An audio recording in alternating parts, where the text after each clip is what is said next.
Major funding for this program was provided by the W.K. Kellogg Foundation, the Charles Stewart Mott Foundation, and the Fry Foundation.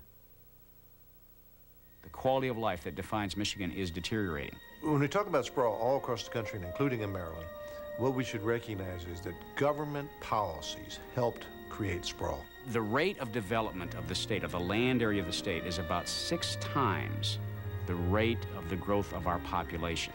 In other words, we're using 6 times as much land as we used to per person. Cheap land on the periphery of American cities has been one of the main propellers along with cheap energy.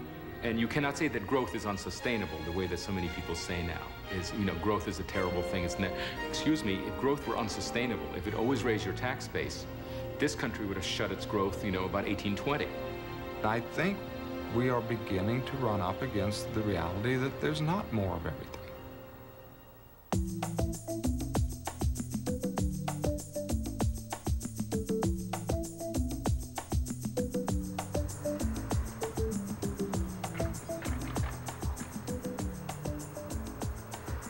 When a community says, you can't live here unless you live on a 5-acre lot, what they're saying is we're going to eat up that land at a rate that is far greater than it used to be eaten up at. And also, it's a statement that we don't want certain kind of people living in our community.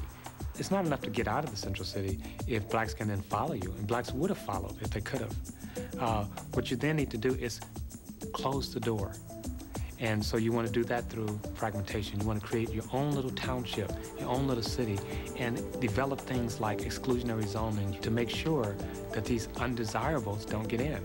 We're fractured, and that's what sprawl is about. It's a civilizing pattern that distances us from each other by design.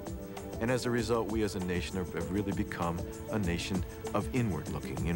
We retreat to our gated communities, we retreat to our homes, we retreat to our our great rooms, we retreat to our television. We're not reaching out, by and large, to our neighbors. Most Americans travel across jurisdictional boundaries several times a day without even knowing it, without even thinking about it, to go to work, to go to the doctors, to go grocery shopping, to go pick up their kids at school. And what we've done is created these very little boxes, these very small jurisdictions. Over half of the urban area in the United States are jurisdictions of less than 1,000 people. So these small little boxes. And what are they like? They all try to exclude anyone with need and capture anyone with resources. And so that creates political fragmentation. The problem is not one of consuming land. The problem is one of the pattern. And the fact is that every single time that we build a piece of suburban sprawl, it's a downward trade.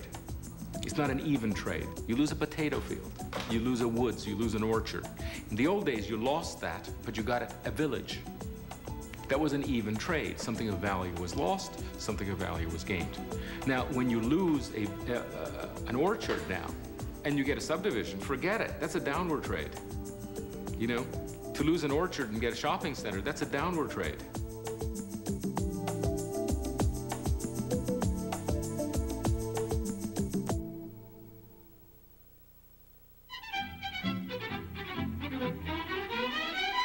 When white Americans began trading city life for the suburbs in the 1950s, they did it largely with cheap mortgages backed by the federal government. What they got was distance from racial conflict and more space. When a black moved into a middle-class white neighborhood, property value is going to go down. And that's true. But the reason it goes down is not because the black move in, it's because the whites move out. We focused on the wrong thing. And we know that because there have been a number of situations in places like Oak Park, Chicago, places like Shaker Heights, where whites didn't leave and blacks moved in and property values went up. It's the exit. While 50 years of suburban life has isolated much of America from its unresolved racial issues, it has created a whole new set of problems. The American dream of living on a leafy street, Elm Street, in walking distance of a main street and working downtown hasn't panned out. It did, actually, just a generation or two ago. You could do that, but now it's just too congested. So It's an ideal that I think we shouldn't forget. It just can't be provided for everybody. The arithmetic doesn't work. If everybody lives in the suburbs and works downtown or tries to, it's dysfunctional. The Americans have always left their cities, always. That's not new. That's how we colonized the continent. Arrive, make a little settlement, maybe grow a city over the Appalachians, you know, over the Alleghenies, over, always leaving the city. But until the Second World War, when we left, we landed in towns again. We may have left New York, but we landed in the village of Cincinnati, that then became a town and then became a city. What's new is that now as we leave the cities, we're landing in sprawl. The whole idea of being able to live in the country and work in the city was an ideal that's a very fine one. The problem is it's now pretty difficult to live in the country and work in the city. The quality of life is diminishing as a result of our inattention to this question of how we develop in the most responsible way that protects that quality of life. If there are two things that are driving this giant ship, the American sort of suburban dream, it's cheap land and cheap gasoline. I would argue artificially cheap land and artificially cheap gasoline. Gasoline is much cheaper here at the gas pump than anywhere in the industrialized world. If people paid the real cost for land and gasoline, energy, I think we'd start to behave more reasonably. People in the United States get really exercised when their gasoline prices move up 5 cents a gallon. We are significantly vulnerable to that because we only have one way of getting around. As fuel prices go up, we are facing a very big economic dislocation, never mind the energy. I mean, are we going to open up the Arctic National Wildlife Refuge in order to, you know, so that we don't have to pay $2 a gallon? I mean, these are major costs that are associated with sprawl and public policy, weak public policy decisions that have been made to solve it and deal with it in any way. When we buy gas at the pump, we think it costs $1.50 a gallon. It really costs more than that because we're not paying for the cleanup of the air, of oil spills. We're not paying for the cost of keeping the Sixth Fleet off the Gulf of Hormuz so we can have a secure oil supply. We're not paying for a lot of the hidden costs and the external effects of gasoline consumption. So how do we pay for that? We actually pay for that in our taxes and through a degraded environment. It's the government policies that have said, let's move the malls out away from people because people are going to drive, because gas is cheap. So it's not just the pure price of gas, it's the government policies that have resulted from that cheap gas that has helped to drive sprawl. Economically, it's more expensive to build sprawl. The infrastructure costs more. The farther and farther we go out, the more land we're consuming, the more cost we're adding to all the taxpayers in terms of supporting the infrastructure and the schools and the police stations, fire stations, everything else that you need to support new development. And we're sort of squandering the investment we've already made on the either the inner city or the inner suburb. But many of the hastily built towns and subdivisions needed one other thing vital to their existence: water and sewers, hugely expensive systems that most could not afford. They found an unlikely friend, the city of Detroit. The city ran hundreds of miles of pipeline from its massive pumping stations into new developments and back out to its treatment plants.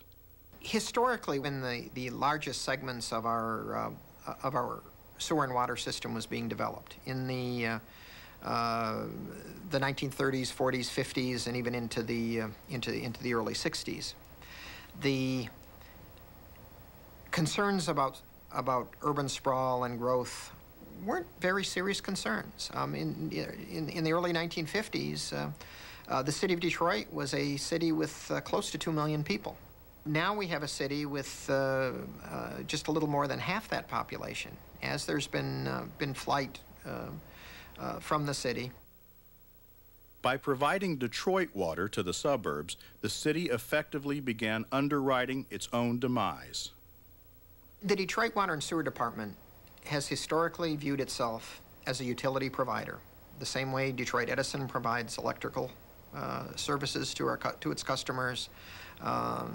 Michigan Consolidated Gas Company provides gas to its its customers.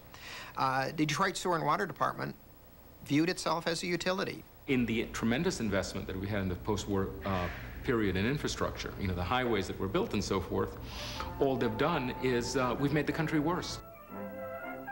This is where the Santa Fe Trail began. Today it is Kansas City, crossroads of American transportation and industry. Now the interstate and defense highway system is opening up new avenues of growth and providing direction and a timetable for the progress that will keep this and all other American cities alive. Our people can get downtown to our main office where Dr. Robertson, the head of our Research and Development Department, has his offices. They can get down there in 15 to 20 minutes from this place, and this makes it a splendid location. I suppose that the average resident is probably not over 10 minutes from this particular center, and that's a tremendous advantage. Can you imagine hundreds of billions, trillions of dollars in infrastructure investment making the country worse, harder, uglier, harder to live in?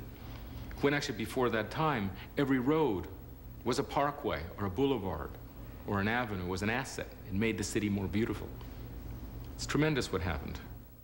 If we sat down and consciously said, let's design a totally inadequate system that would be absolute nonsense in terms of financing, we did it.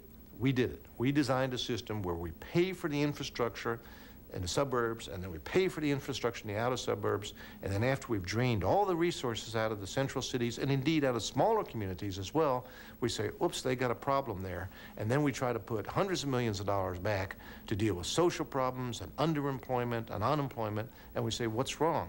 Well, we know what's wrong, and we've drawn this picture, and now it's time for us to draw a better picture. The cost and size of infrastructure is crushing metropolitan regions everywhere. Projections suggest that there will be neither enough money nor taxpayers 20 years from now to repair or replace what we are building today. Detroit is typical. You look at the transportation improvement plans in most metropolitan areas, there's a ton of money being invested that's turning the edge of the region into urbanized territory. Take a look at Detroit's transportation improvement plan. There's a lot of highways that are being built at the very edge of the region.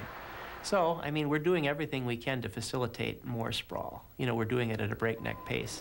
And we're not doing it in any systematized way. We're responding to pressures from, 100 developers in 100 regions that want a new project out there. And they want to buy land at the very edge that's cheap. They want the public to improve roads so that it's higher cost. They want the public to build sewers. And they want to cash in on that. And I mean, people, you know, if we subsidize it, people will go out there and it's very affordable. On the transportation side alone, our transportation plan shows that we have $41 billion, with a B, billion dollars of transportation needs in this region over the next 25 years. At the same time, we only have $24 billion in anticipated revenue, primarily from state and federal gas tax monies. So we've got, just in transportation alone, for our bridges, for our roads, we have a $17 billion shortfall. This isn't an expansion plan. This is basically a plan that maintains the existing infrastructure, road and transit infrastructure that we have. No new expansion of service on either roads or transit. It's taking care of what we've got, a serious, serious problem. On the wastewater treatment side, we pay for our water and sewage bills. We're paying somewhat for that infrastructure, but our rate structure here has not been keeping pace with the maintenance and rebuilding needs that we have, much less what's needed to accommodate growth. Most of the sewering occurred during the decades of the 60s and the 70s. That's when the massive expenditures of both state and federal dollars were made to deal with a very, very significant pollution problem. That was the time period, of course, when Lake Erie was declared dead, when we had major problems in terms of bacterial contamination of our beaches. We cleaned up much of Michigan's water, much of the nation's water, to a point where the goal at the time was to create fishable, swimmable waters, and we reached that goal on many of our waters in Michigan and across the country. But just like everything else, when you can't see the problem, we tend, as a society, to neglect it. once we fixed it, the feeling I think among a lot of people was, well, it's fixed. Close to 70% of our sewer infrastructure was built before 1970. It's getting old. We've got to find ways to maintain and repair that, and at the same time, growth pressures are forcing us to look at other things that we need to do to preserve our water quality. Well, those systems were designed to last for 40 years, basically, 40 or 50 years. But we're coming to the end of that 40, 50-year period.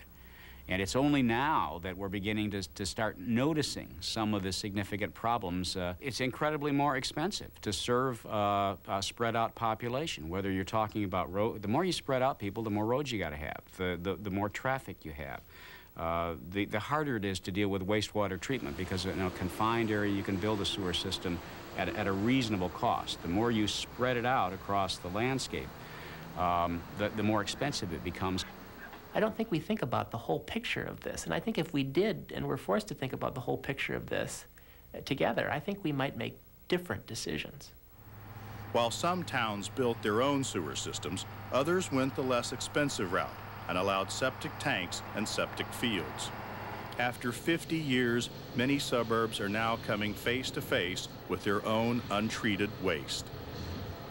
A lot of times bedroom communities and developing areas want to build anything that moves because they need cash flow. They don't really have much tax base, and they build anything that moves so they need cash flow. They don't want any restrictions on what they build. One of the reasons they build all these septic lots is for cash flow. They don't really think about the long term. If you're the individual homeowner, you think you have a God-given right to develop on a 3-acre septic lot. Now, you know, do you want to pay the true cost of remediating that? No, everyone would say absolutely not. I won't pay $50,000, $60,000, $70,000 to remediate my system and pay for the infrastructure that it costs. I think cheap gas and a proliferation of roads and deciding that any place where anybody wants to live will build a big expensive road and remediate the sewer system when it fails. I think all those things work together to sort of subsidize a lifestyle that we're all sort of paying for. We should certainly preserve the right for people to live in green, lush environments, but I think they have to pay the true freight, and right now we're subsidizing that lifestyle. So I'm simply arguing for a level playing field, that if people want to live that way, fine, but they need to pay the full freight, and they're only paying part of the freight now. I think the big environmental issue that's affecting sprawl nationally, and certainly in the Midwest, is the fact that there's so much more pavement, so many more hard spots, so much less absorbent landscape, that we're seeing changes in the hydrology, changes in how the water drains from the lands. The rivers here are now hydrologically higher than they used to be, historically, shown in, gauges that have been on these rivers for decades. Our sewage treatment systems are being regularly inundated and overflowing. We have, serious fecal coliform bacteria problems on all of our beaches and in our fresh water. So Metro Beach, which is the major metropolitan beach on Lake St. Clair north of Detroit, is regularly closed and has been since 1994 because the rains inundate the sewage treatment plants upstream. And the result is that we're literally swimming in our own crap. That's what we're doing in Michigan and all over the country. And we have some of the most polluted beaches in the nation, on the continent, right here in our state. And we're surrounded by fresh water. What happens when you can't swim in Lake St. Clair? Who bears that cost? Really, everybody does. And I think you've got to think about all that. I mean, maybe it is desirable to live on 3 acres, but it is desirable when 100 or 200 or 300,000 people live on 3 acres and nobody can swim in the lakes or drink the groundwater anymore, and the pollution becomes so bad that you can't be outside and enjoy the outside. But there has been another cost to how our suburbs have grown. 100 years ago, when we had nothing, we were economically nowhere, we built great public institutions, schools, libraries, churches, homes, public buildings that were morally uplifting. When you looked at them, you felt good about the society that you lived in. Today, we are richer than ever, Michigan and the nation. No other nation has accumulated the kind of wealth that we've accumulated. You go into the townships and the counties and the cities in this state and everywhere else, and we're building pole buildings for our public buildings, which are demoralizing. That's what best we can do. We've adopted zoning ordinances all across the state in communities that say, all the wealthy people live here, Middle-income people live here, poor people live here. We're going to have all the commercial buildings over here, all the industry over here. Not taking a look at how we integrate back into a society the kind that used to exist. What the older towns used to do very well is they would give you the private yards that in many cases were very private out the back door.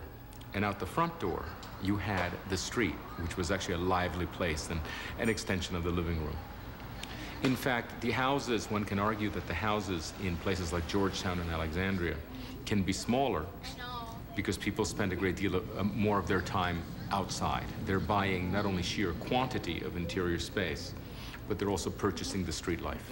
And the street is a form of living room.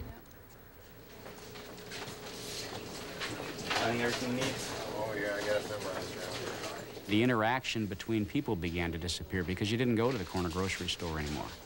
Rather, you'd got in a car and drove to the mall. It changed. Everything changed. The sense of neighborhood, the sense of community has changed dramatically over the course of time.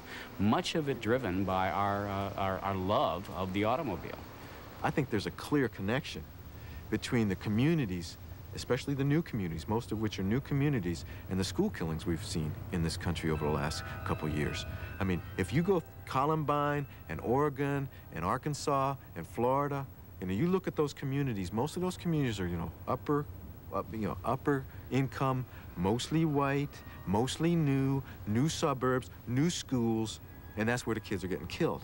Now, why is, those are not inner city schools. We're not having massacres in inner city schools. We're seeing most of them, not all of them, most of them in these new suburbs. And I think there's a disconnect. I just think that how we civilize ourselves has to have some effect in this really macabre behavior that we're seeing, dangerous behavior we're seeing in select communities.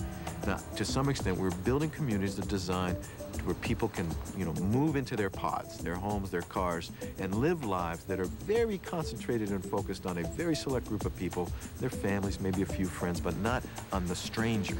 And the communities that we're building are not encouraging people to know the stranger. And as a result, I think we're losing the richness of our American tradition and our culture.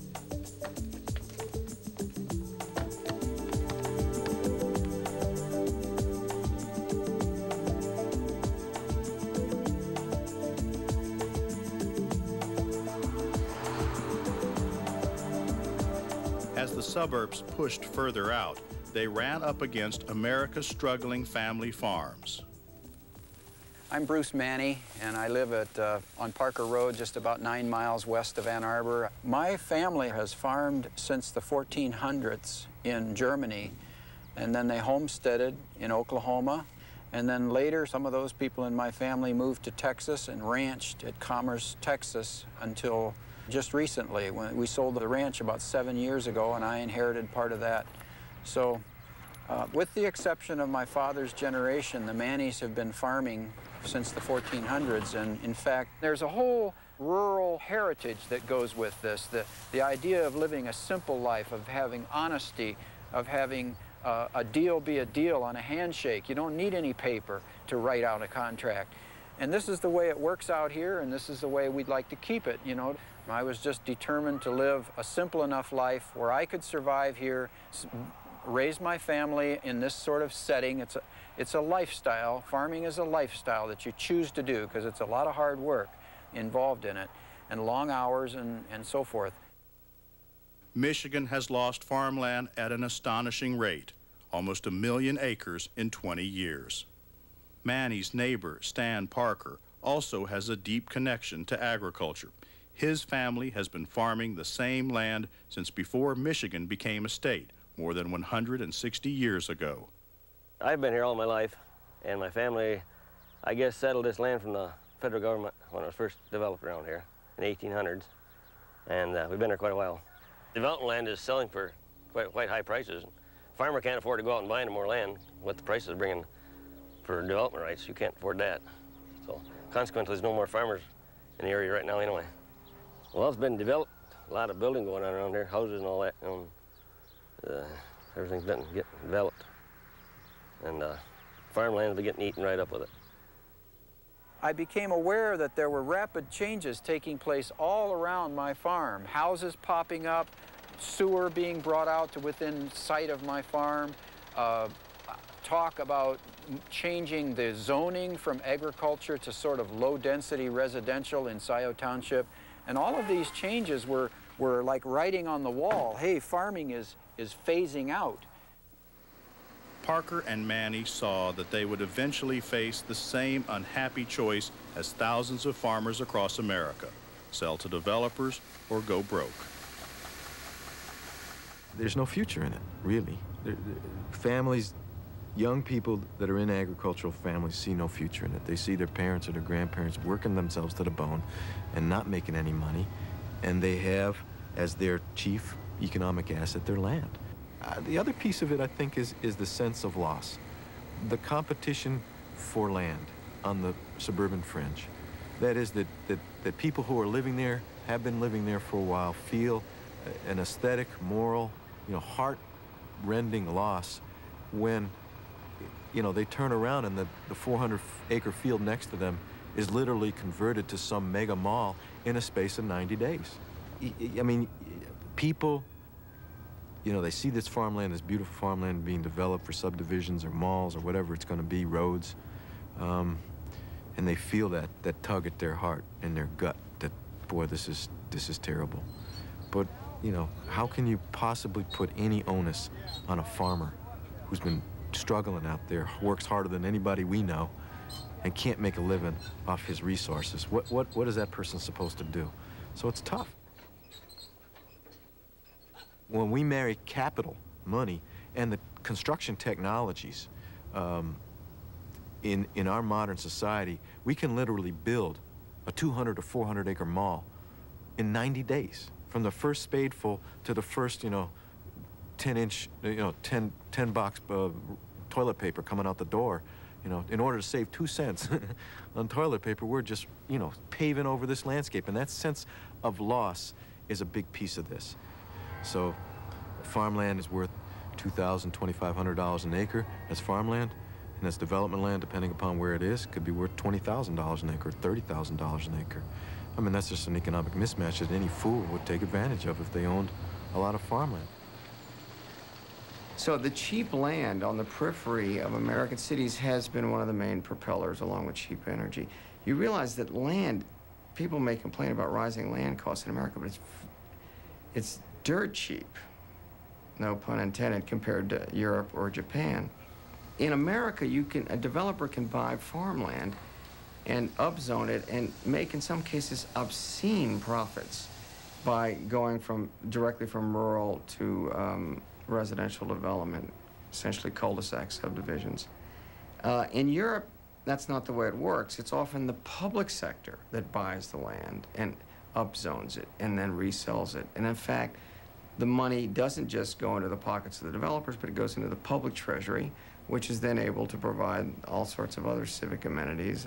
In recent years, really in the last 3 or 4 decades, we've begun to encroach on our rural areas with particularly subdivisions, single-family homes on large lots. There are, in fact, a significant number of commercial interests who look for those green spaces to build their individual businesses. So we've begun to really sprawl out all across the landscape, very different way than we used to be when community meant something. Those senses of community are really disappearing across the state. People don't understand where they live, where they are, who they are, or what it is that they value anymore. Nowhere is the conflict between sprawl and farmland more clearly etched than in Michigan's Old Mission Peninsula. Set on a finger of land just outside Traverse City, the peninsula is a scenic jewel populated by cherry farms and wineries. Township Supervisor Rob Manigold farms one of the properties. The majority of my family actually came from Sweden in the late 1800s and settled in the area down in Old Mission and saved up money, and then my grandmother's father came over, saved up money for 2 years, and then sent back for the family. And that's where our original homestead is, in Old Mission. My grandparents bought this farm in the 30s. We like the farming life, and we hope to get our son and set him up in the farm if he has an interest in it. He's only 12 now, it's kind of hard to tell. All of our growth on the peninsula, we have about 50 miles of shoreline. Peninsula's 18 miles long, about 3.5 miles wide. What makes it such a good fruit growing region is those large bodies of bays of water give us a microclimate, but it's also a very desirable place to live and build your house. So primarily our growth was coming along the shoreline, and in 1988 we did a study, and there were only 12 parcels left of that 50 miles of shoreline. So we were starting to see some of the cottages that were summer cottages actually be removed and large houses put in. Over time, waterfront property had simply run out. If you couldn't live on the water, the next best thing is to build your house with a view of it. The development then is coming right down the middle of the ridge, the high part of the peninsula, which is our prime fruit growing area. And with the fluctuating cherry market, a lot of times the farmers weren't in a position to compete with a developer for price of the land. We're getting another surge, and the people come, they don't want to build, you know, a small house like the farmers. A lot of the houses that we're seeing coming in are between 5,000 and 9,000 square feet. And like most rural communities starting to experience the sprawl, we had to start planning on infrastructure, sizing sewer lines, water tanks, water pipes, how far are we going to go. Other areas in the United States had done a lot in preserving ag land and open space, it may be called later on. But the two things that made most sense to us were purchase of development rights and transfer. With help from a nonprofit conservancy and state agriculture officials, the township came up with ways to preserve farms and stop sprawl. It would buy and retire a farm's development rights, but leave the farmer the basic ownership of his land. He could then sell it or leave it to his children, but whomever got it next could only farm it. We weren't going into the farming community and saying, you could build 20 houses on this farm, but we're not going to let you. What we did is created a fund through the purchase of development rights and put the offer out to the farmer. But farmers were skeptical in the beginning how it would work. But as it's developed over the last few years, they feel relatively comfortable with it. So it's helped some of the younger farmers actually fulfill their dream getting back on the land. But in the midst of buying farmland through the preservation program, Manigault and the township found themselves confronting the very problem they were trying to stop. It was called Underwood Farm, a piece of prime land along the ridge of the peninsula, straddling the two-lane road that forms its spine. A local farmer, faced with an uncertain future, sold to developers. What happened to Underwood Farm was a wake-up call all across Old Mission Peninsula.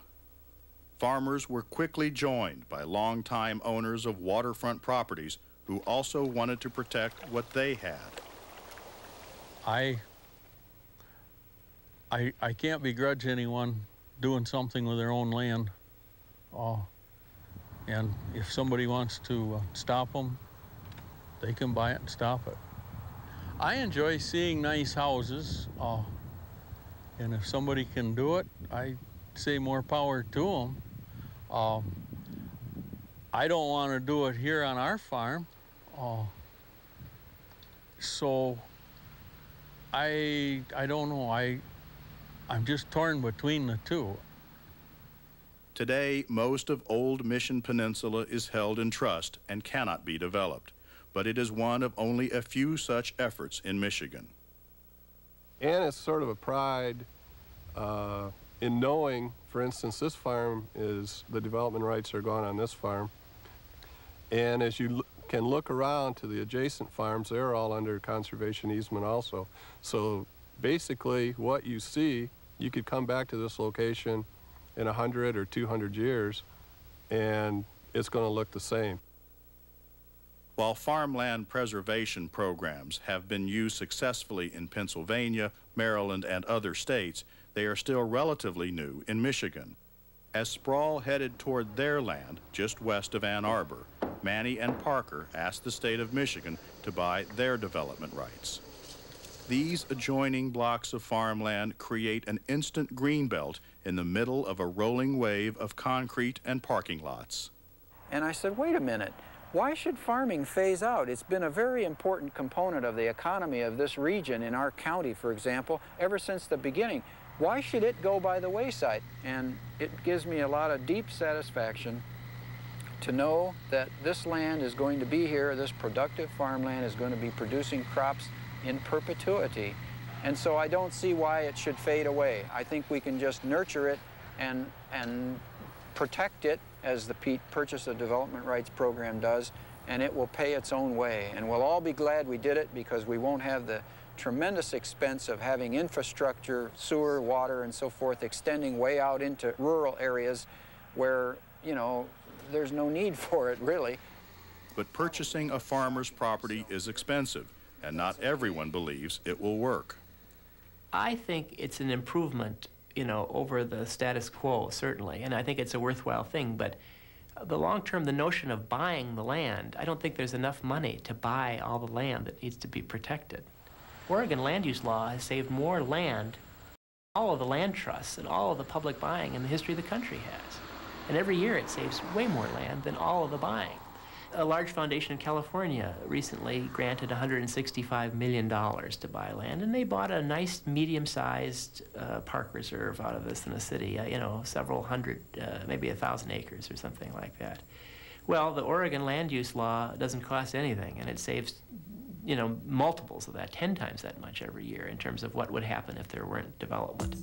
We have to convince our governing leaders and citizens that saving farmland for perpetuity is going to be a good public investment for the future, because we're not, you know, we're not making more farmland, and we're probably not going to be growing our food out of the air. You know, I think we're still going to need soil and sun and water to grow food and to raise crops efficiently. It's the most efficient way that's been discovered. We've been doing it for 10,000 years. There's got to be a role, I think, a strong role for state government to set a framework and say we've got to stop this nonsense of destroying all of our farmland, our dairy land, our dairy farms, our forest, and then turn around and say, well, gee, what happened to the quality of life that made Michigan or Maryland so beautiful?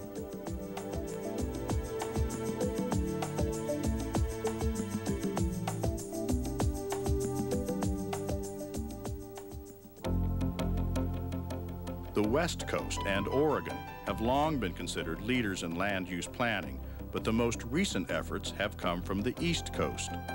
Nowhere has it been more controversial than in Maryland, where a decade ago, sprawl patterns accelerated at an alarming rate. Just to put it in perspective in Maryland, if we continue the current patterns in the next 25 years, we would have developed more farmland and forest land than we did in the first 366-year history of the state of Maryland. That's how fast we were moving outward, with 5-acre lots, 10-acre lots, and so on. And so we sat down and we said, you know, let's see what we can do to change this. But the reality was we had to do something to change. And what we did was to put together a series of incentives that try to affect the bottom line. What we did is to control the one thing that the state could control, which is where the state spends its money. The way we've done this now is that we have designated growth areas, and in those growth areas, we will continue to support school construction, water loans and grants for water and sewer lines, roads, mass transit. But outside of the growth areas, no longer do we invest any state dollars. We're using our $19 billion state budget as a massive incentive package. The state is now prohibited from spending money on infrastructure, such as sewer and water lines, outside of a priority funding area, outside of a designated growth area. So if it doesn't already exist, someone else would have to pay for it. We don't prohibit it. It's a county government decision on whether to allow it, but the state is no longer going to subsidize it. The state takes the viewpoint that you have limited resources and that you cannot afford to spend taxpayers' dollars on growth no matter where it is, no matter what its effect is on existing communities.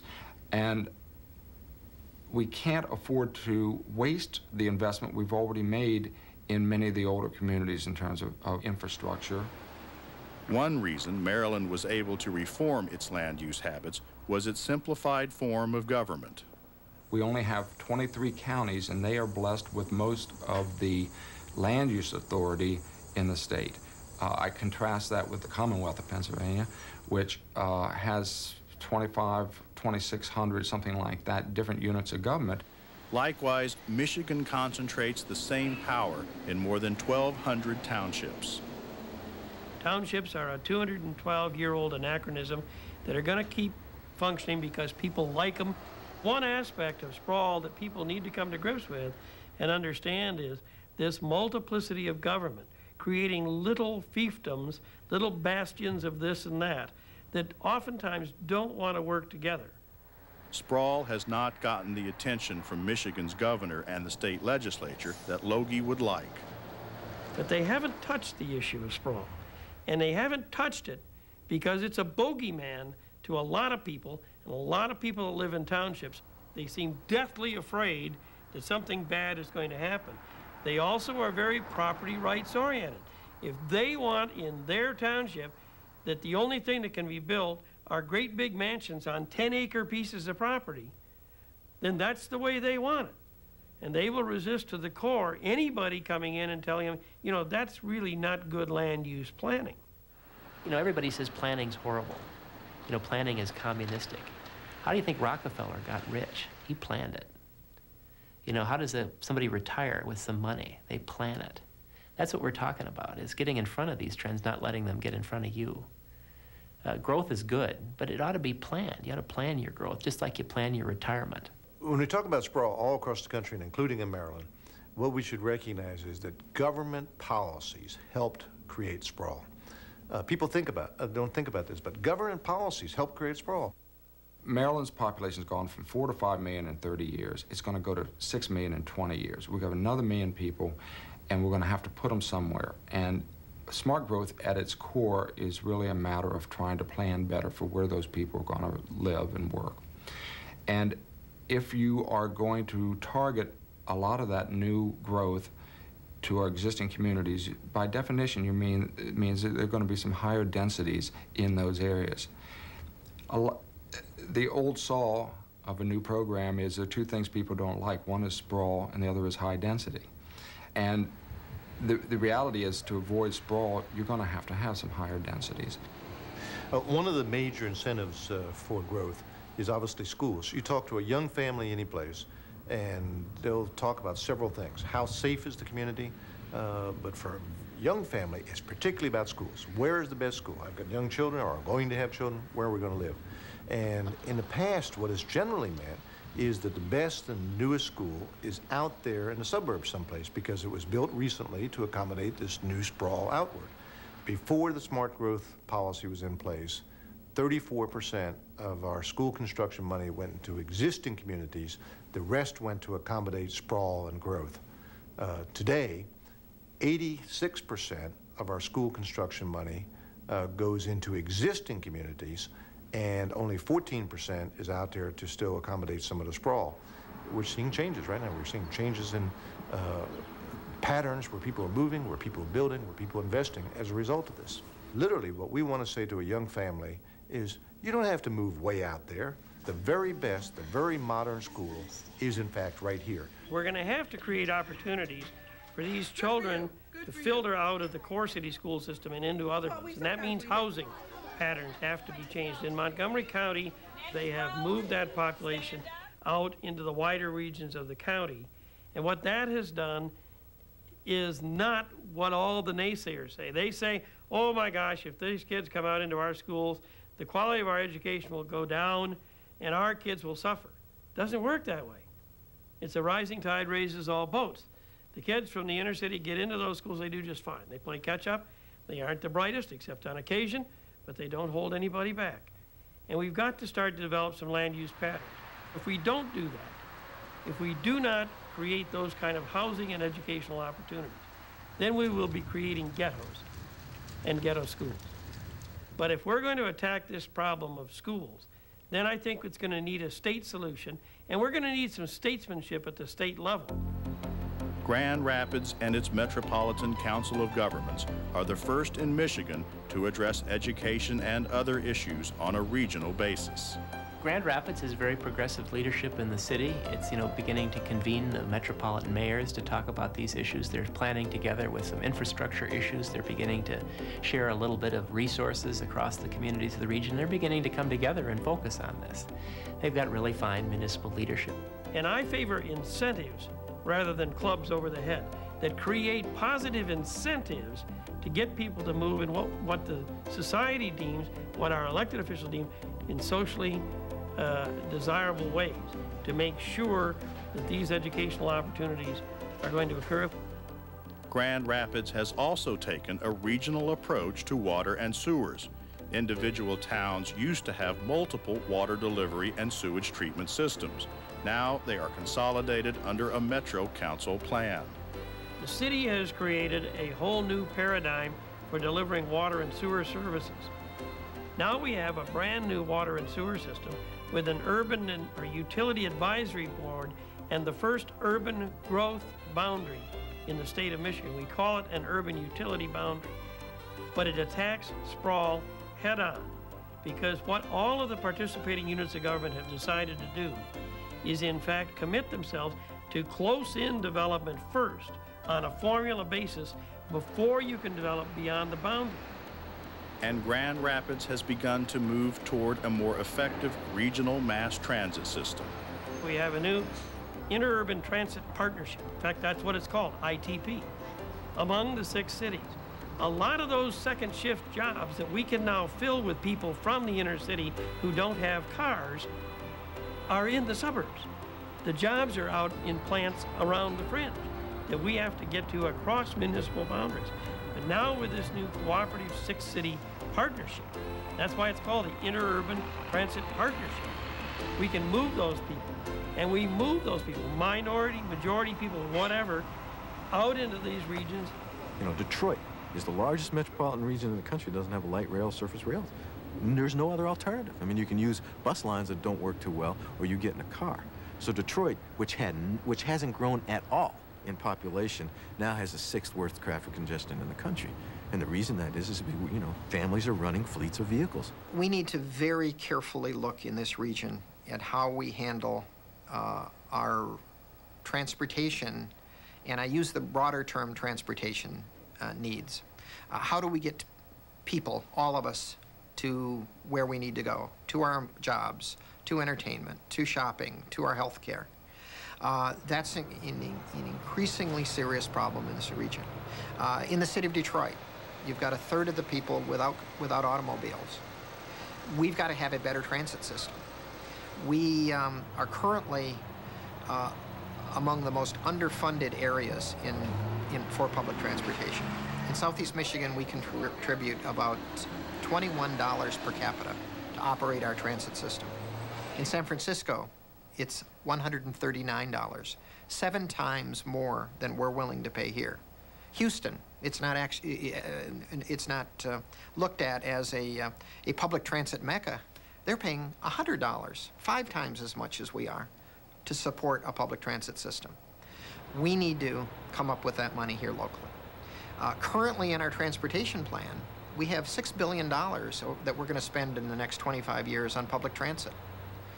We can spend every dime of that $6 billion, and all we're going to do is replace the existing, woefully underfunded, inadequate bus system that we've got. Here we are coming at it from 2 different directions.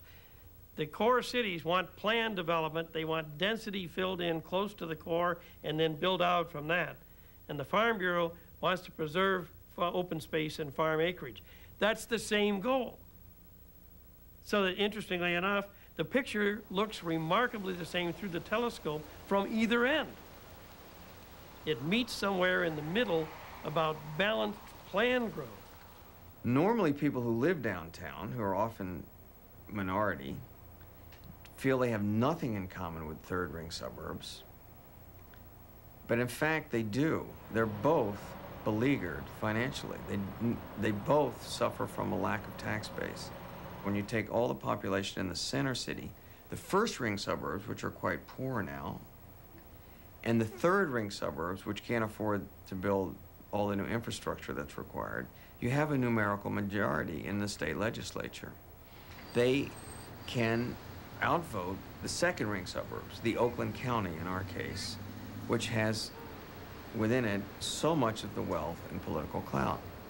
There are two issues, actually, if you want to compete in the global marketplace. You need to have a coherent metropolitan region so that it's a livable place that will attract a solid, talented, intelligent, well-educated workforce. But you also don't want municipalities within the metropolitan region fighting to attract industry. Once a metropolitan region starts to behave in a regional manner, it becomes more competitive in the global economy.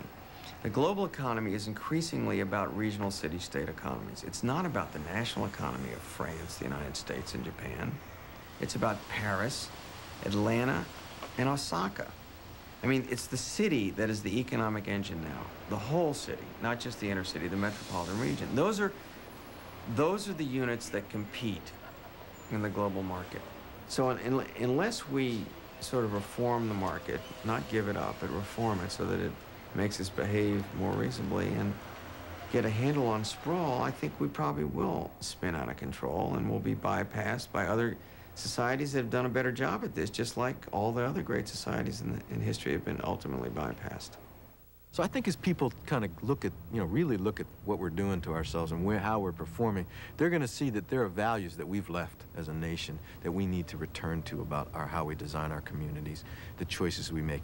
Our activities touch every part of this globe, whether you're talking about global warming as it relates to Antarctica or wildlife habitat in the remote jungles of South America.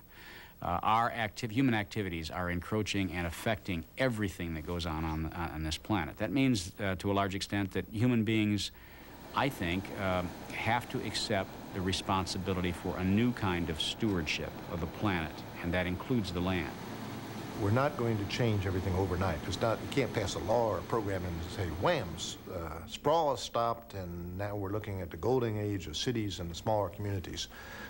In fact, it took us 50 years to get where we are, and I think it's going to take a couple of decades to totally reverse this process. The great communities are just not going to be the ones that we decide to vacation in, They're going to be the ones that we live in. We have to look at how can we make our urban areas, our older central cities, more attractive so that more of that growth will occur in our areas where we have existing infrastructure and we don't have to keep building out.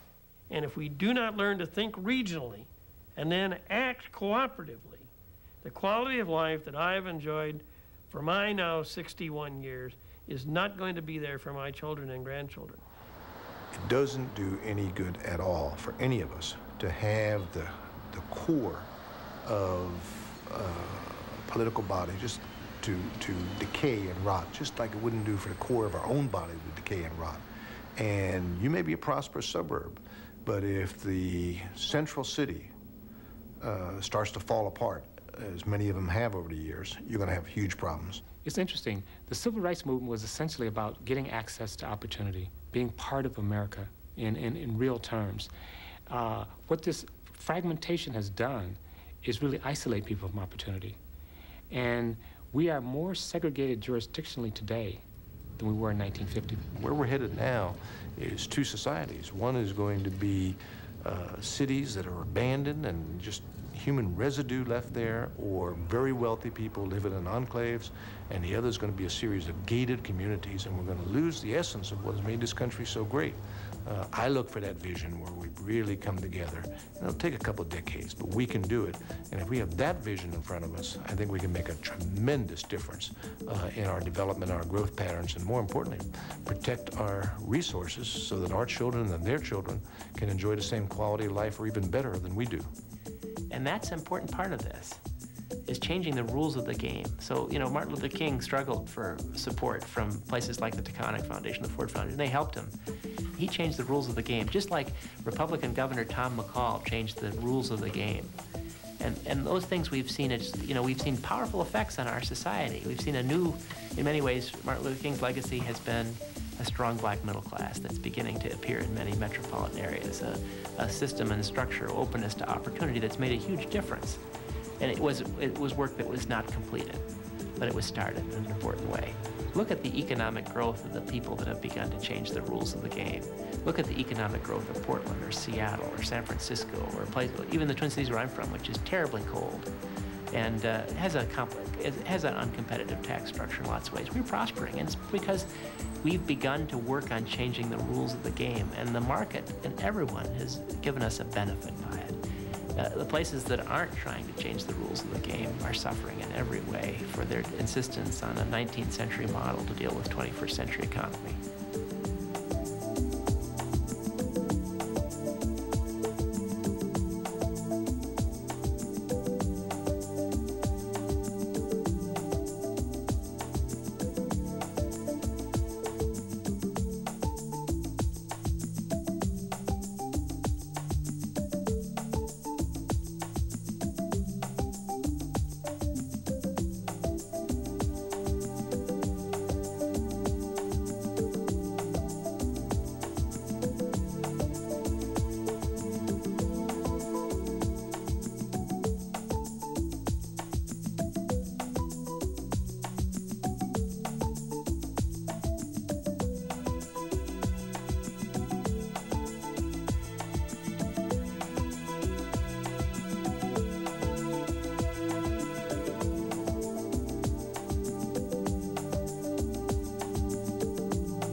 Visit Harbor Toyota for a close-up look at a full selection of Toyota cars, trucks, and sport utility vehicles.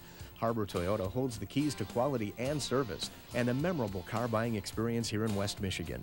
New models arrive daily, and test drives are always available on Tacoma trucks, RAV4s, Sequoia, or Prius. Harbor Toyota also holds your keys to Toyota certified used vehicles. Harbor Toyota, airline at Getty in Muskegon, Michigan.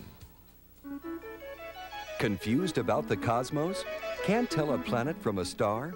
Then give us just 5 minutes and we'll show you what they are. Jack Horkheimer, stargazer, director of the Miami Space Transit Planetarium, tells you all about the night sky and the biggest show of all, the universe. And now this week's episode. Mars backs up this week and continues racing toward Earth. Greetings, greetings, fellow stargazers, and yes, indeed, the red planet Mars is racing toward us and getting closer and closer every single day to its closest meeting in 13 years on the first night of summer, June 21st. On January 1st, it was 166 million miles away, and by February 1st, it had come 28 million miles closer. But on March 1st, it was only 112 million miles away, and on April 1st, only 84 million miles. And last week, on May 1st, it was 23 million miles closer.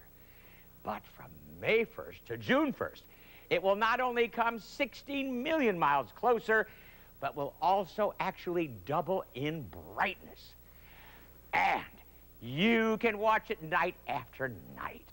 Plus, this week, Mars will present its most famous magical super illusion and will actually appear to come to a screeching halt and will then back up.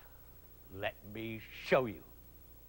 Okay, we've got our sky set up for 1 hour before sunrise this Friday the 11th, facing southwest, where you will see the hook-shaped pattern of stars, Scorpius the Scorpion, followed by the teapot-shaped pattern of Sagittarius. And just to the left of the red-orange star Antares, which marks the heart of the Scorpion, you will see red-orange 4,000-mile-wide Mars. And right now, it is brighter than any visible star and really, really looks red.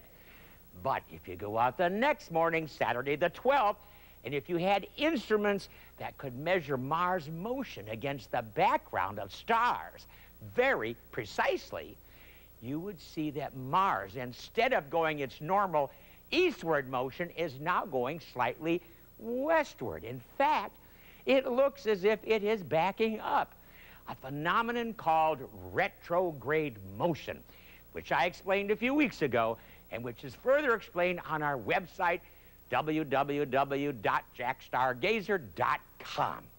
Indeed, if you go out only once a week, you will easily see that Mars changes its position in the heavens and is now moving westward toward Antares.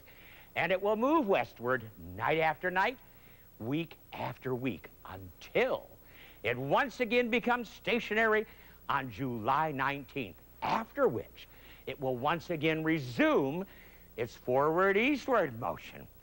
So go out some morning this week and note exactly where Mars is in relation to Antares, so that you can watch it move closer and closer to the heart of the Scorpion as it comes closer and closer to Earth and gets brighter and brighter and brighter. And if you have a small telescope, take it out right now, because Mars hasn't been this big and this bright for 13 years. In fact, in just a couple of hours, you'll be able to see Mars' dark markings change as the planet rotates. And if you're lucky, you may even see one of its two reappearing and disappearing polar ice caps, where our spacecraft Mars Polar Lander now lies, presumably crash-landed in the Martian ice and snow. This is the month to really begin your Mars watch in earnest. An opportunity like this doesn't come along this often. I'm Jack Horkheimer. Keep looking up. Jack Horkheimer Stargazer is underwritten by a grant from Meade Instruments, the world's largest manufacturer of telescopes for the amateur astronomer. Meade telescopes automatically locate thousands of celestial wonders at the push of a button. It's astronomy made simple.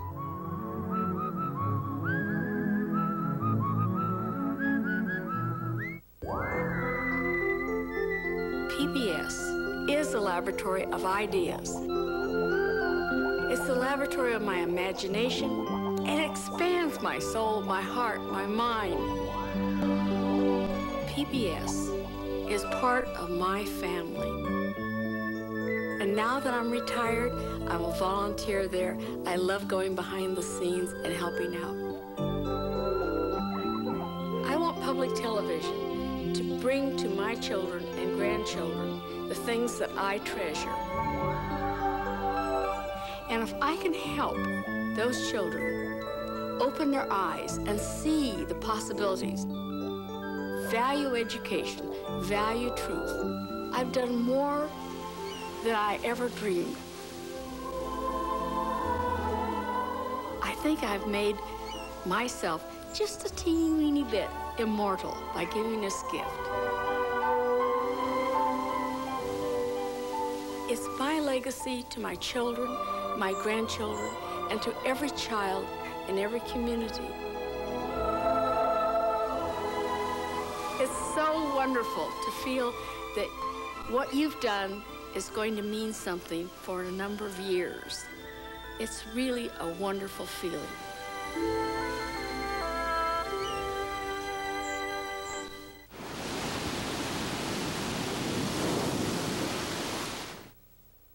This is WGVU-TV 35 Grand Rapids and WGVK-TV 50 Kalamazoo. This is of Grand Valley State University from the Meyer Public Broadcast Center.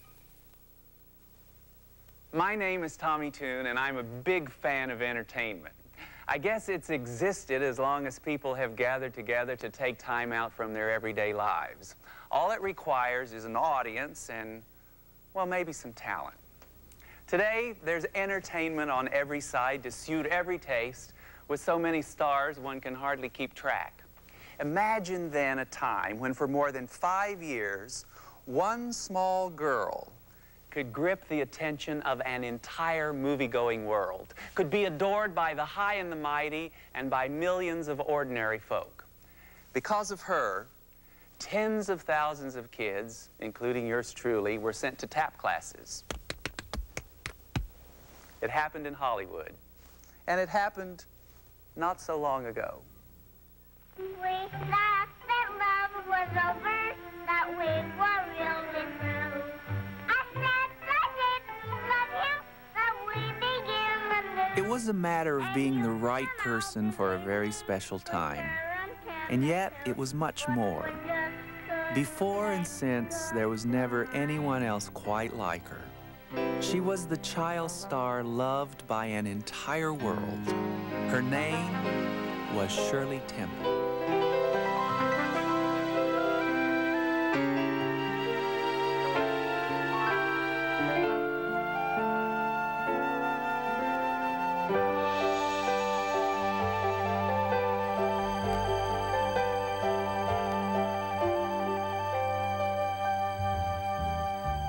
For 4 years in a row, from 1935 to 1938, Shirley Temple was